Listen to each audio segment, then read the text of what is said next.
Well hey guys, welcome back to the channel. कैसे हो आप सभी।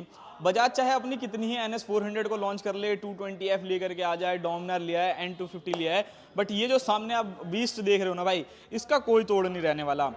बजाज की RS 200 एक ऐसी बाइक जिसको ऑलमोस्ट मतलब हर यूथ पसंद करता था, बट अभी थोड़ा सा भाई इसको ना R15 ने काफ़ी ज़्यादा घेर लिया है। बट स्टिल अभी भी मेरे से बहुत सारे क्वेश्चंस आते हैं मेरे भाइयों के कि भाई क्या आज के 2025 में भी मतलब RS 200 को लेना एक समझदारी वाला काम है, जहां पर आपके लिए करिश्मा एक ऑप्शन है, KTM की RC ऑप्शन है, R15 ऑप्शन है, तो क्या आप लोगों को स्टिल इस बाइक की तरफ जाना चाहिए, नहीं जाना चाहिए, उन सारी चीज़ों के बारे में आज की वीडियो में हम लोग बात करने वाले हैं। सेम कलर सिर्फ और सिर्फ अलॉय वाइट कलर के थे जो मैं इस बाइक को ओन करता था। मेरा भी एक्सपीरियंस ठीक ठाक था, बहुत अच्छा नहीं था, बट ठीक है, कोई दिक्कत नहीं। फिलहाल अभी हम इस बाइक का एक पूरा का पूरा रिव्यू करते हैं और बताते हैं कि कैसे ये बाइक ज़्यादा बेटर रहने वाली है अगर आप इसके कॉम्पिटिटर से देखते हो। सबसे पहले इस बाइक के मैं प्राइसिंग के बारे में बात कर देता हूँ। ये बाइक आप लोगों को 2 लाख रुपये ऑन रोड कॉस्ट करने वाली है। देखो डिपेंड करता है स्टेट वाइज, कहीं पे थोड़ा ज़्यादा हो सकता है, कहीं पे थोड़ा कम हो सकता है, तो वो चीज़ें देख लेना। बट ऑलमोस्ट 2 लाख रुपये, 2,04,000, 5,000 इतने में आ जाएगी ये बाइक, कोई दिक्कत वाली बात नहीं है। ऑन रोड में बता रहा हूँ।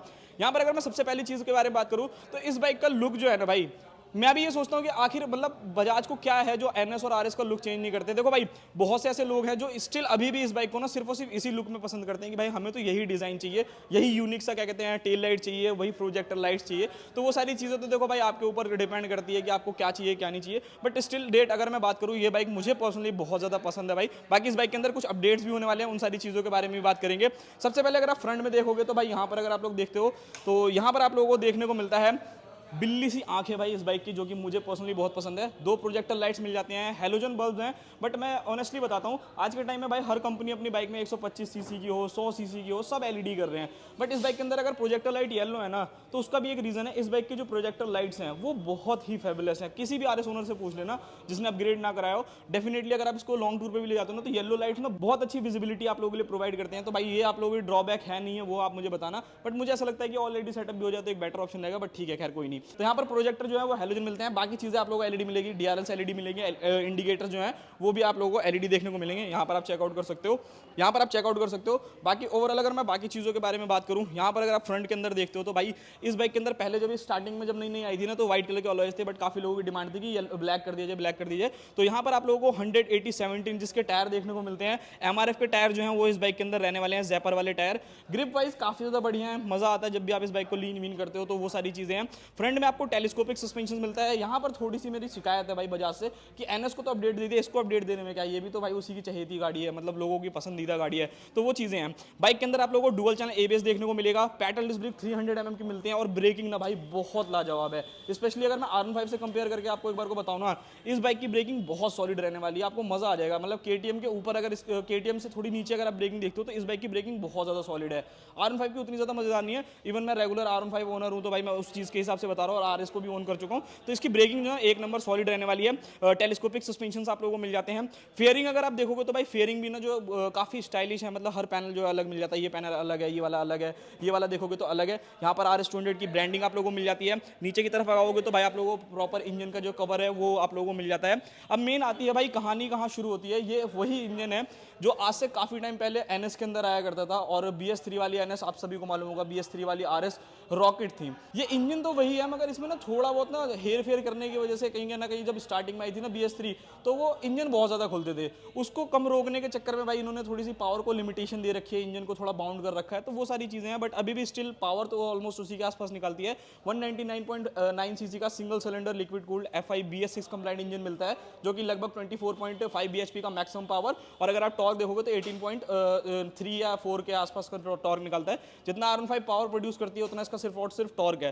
तो पावर वाइज भाई डेफिनेटली बहुत ज़्यादा बढ़िया है, भागने वागने में भी बढ़िया है, कोई दिक्कत वाली बात नहीं है। मज़ा आएगा। लाइक अगर आप लोगों को एक ऐसी बाइक चाहिए ना कि मैं डेली पर्पस में भी यूज़ कर सकूँ, लॉन्ग टूर पे भी जाना हो, तो उस कंडीशन में भी बहुत ज़्यादा बेटर है, तो ये कहीं ना कहीं डेफिनेटली बढ़िया रहेगी।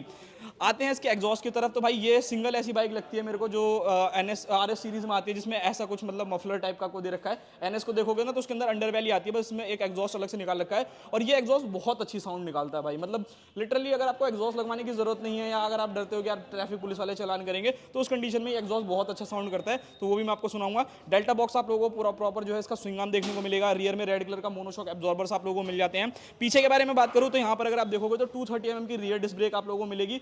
ब्रेकिंग जो है इसकी भी अच्छी है, बट एक तरीके से होता है ना, जैसे आगे वाली जितनी अच्छी है उतनी अच्छी नहीं है, तो भाई वो चीज़ें देख लेना। सिर्फ और सिर्फ मैनेज करने के लिए, स्पीड को कम करने के लिए काफ़ी इफेक्टिव जो है वो रहने वाली है। बाकी डुअल चैनल एबीएस जो है वो आता है, स्विचेबल का कोई ऑप्शन नहीं है भाई, डुअल चैनल एबीएस है। टायर के बारे में बात करूँ तो 130/70 का आप लोगों को टायर मिलते हैं। थोड़ा सा इस बाइक के अंदर टायर में जो है ना, जैसे आप लीन करते हो, लीन वीन सब कुछ हो जाएगा। टायर बहुत ज़्यादा बढ़िया है, जैपर कंपनी का आप लोगों को टायर देखने को मिलता है। बट जब आप लीन करोगे ना तो थोड़ा सा एक दिमाग में ही रहेगा कि एक सेक्शन बड़ा होता है ना, थोड़ा और एक कॉन्फिडेंस जो है ना वो डेफिनेटली बिल्ड हो जाता है। तो भाई उस कंडीशन में थोड़ा सा आप लोगों को अपग्रेड जो है वो कराना पड़ सकता है। बाकी आप अपने हिसाब से देख लेना। 300 mm की डिस्क मैंने आप लोगों को बता दी।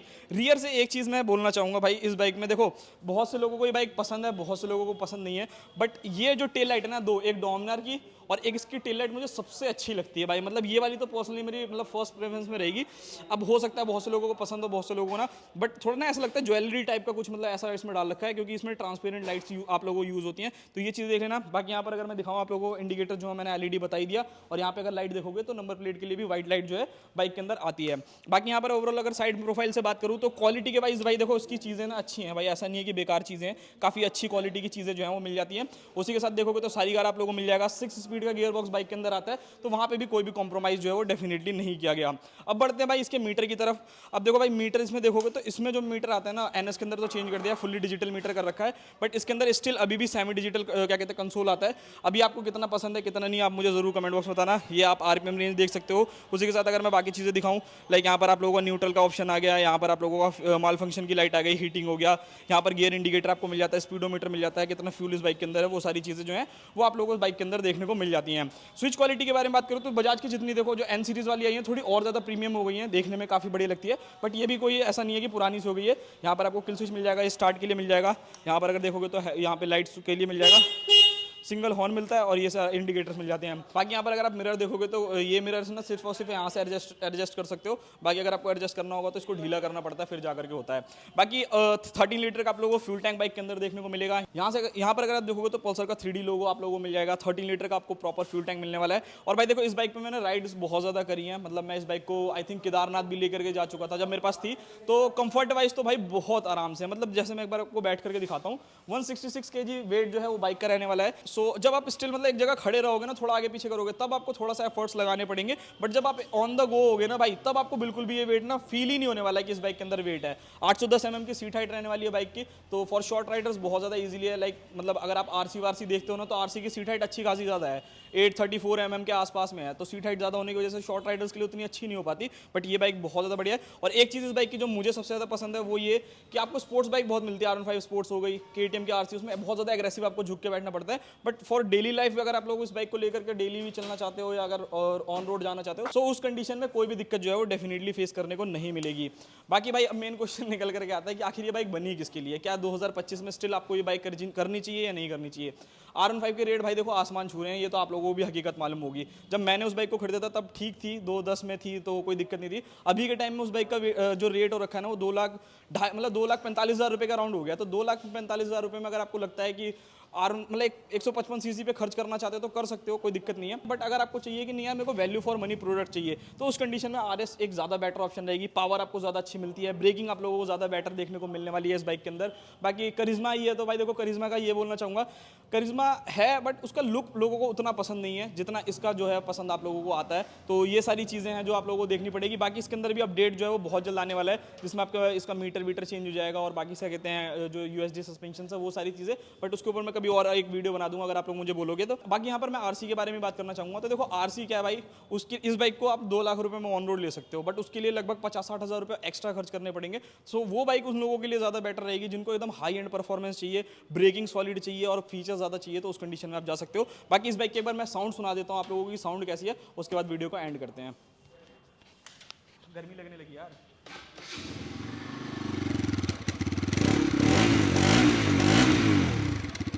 तो कुछ इस टाइप की आपको साउंड मिलती है, तो साउंड बहुत ज़्यादा अच्छी है भाई। मतलब जब टूर पे जाओगे ना, एक ऐसे कान में बजती रहती है ना, तो और बाइक को चलाने का मजा जो है वो बढ़ जाता है। तो मिलते हैं किसी और नेक्स्ट वीडियो में, तब तक के लिए बाय बाय। आई होप्स आप लोगों को वीडियो पसंद आई होगी। चैनल को सब्सक्राइब करना मत भूलना भाई, फटाफट से सब्सक्राइब कर दो और कमेंट जरूर कर दो जिस भी टॉपिक पे वीडियो चाहिए।